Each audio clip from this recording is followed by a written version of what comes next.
பாமக கூட்டணி சனிக்கிழமை அல்லது அதற்கடுத்த நாட்களில் இறுதி செய்யப்படும் என தகவல் வெளியாகியுள்ளது.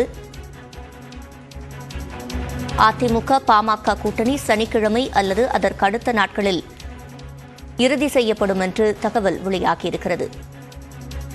கூட்டணியை இறுதி செய்வதற்காக சென்னையில் சில நாட்கள் ராமதாஸ் தங்கியிருப்பார் என தகவல் வெளியாகியுள்ளது. ஏற்கனவே தைலாபுரத்தில் ராமதாஸை அதிமுக முன்னாள் அமைச்சர் சி.வி. சண்முகம் சந்தித்து பேசியிருந்த நிலையில் தற்போது அதிமுக பாமக கூட்டணி சனிக்கிழமை அல்லது அதற்கடுத்த நாட்களில் இறுதி செய்யப்படும் என தகவல் வெளியாகியுள்ளது. கூடுதல் விவரங்களை செய்தியாளர் கோகுலிடம் கேட்கலாம். கோகுல், முழுமையான விவரங்கள். பாமக நிறுவனர் மருத்துவர் ராமதாஸ் இன்று மாலை சென்னை வருகிறார்.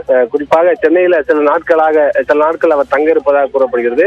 கூட்டணியை இறுதி செய்வதற்காக ராமதாஸ் சில நாட்கள் தங்க இருப்பதாகவும், அதிமுக பாமக கூட்டணி சனிக்கிழமை அல்லது சனிக்கிழமைக்கு பிறகு இறுதி செய்யப்பட இருப்பதாக கூறப்படுகிறது. சனிக்கிழமை அமாவாசை தினம் அல்லது அமாவாசைக்கு பிறகு வளர்பிறையில இந்த கூட்டணி இறுதி செய்யப்படும் என்று நமக்கு தகவல் கிடைக்கப்பட்டிருக்கிறது. இன்னும் பிற்பகல்ல தைலாபுரத்திலிருந்து கிளம்பக்கூடிய மருத்துவர் ராமதாஸ் இன்று மாலை சென்னை வருகிறார்.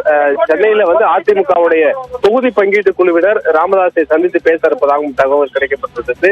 ஏற்கனவே முன்னாள் அமைச்சர் சி.வி. சண்முகம் தைலாபுர தோட்டத்தில் 2 முறைக்கு மேலாக மருத்துவர் ராமதாஸை சந்தித்து பேசியிருக்கிறார். ஏறக்குறைய கூட்டணி இறுதி செய்யப்பட்டிருப்பதாகவும், கூட்டணியில் எத்தனை தொகுதிகள் என்பதெல்லாம் முடிவு செய்யப்பட்டிருப்பதாகவும், என்னென்ன தொகுதிகள் என்பது கூட அடையாளம் காணப்பட்டிருப்பதாக கூறப்படுகிறது. தொடர்ந்து மருத்துவர் ராமதாஸ் சென்னையில் தங்கும்போது தொகுதி பங்கீட்டு குழுவை சேர்ந்த அதிமுக முன்னாள் அமைச்சர்கள் அவரை சந்தித்து கூட்டணி குறித்து ஒரு இறுதியான முடிவு எட்டப்படும் என்றும் அதன் பிறகு ஒப்பந்தம் கையெழுத்தாக இருப்பதாக கூறப்படுகிறது. அது சனிக்கிழமை அல்லது சனிக்கிழமைக்கு பிறகு இருக்கும் என்று நமக்கு தகவல் கிடைக்கப்பட்டிருக்கிறது.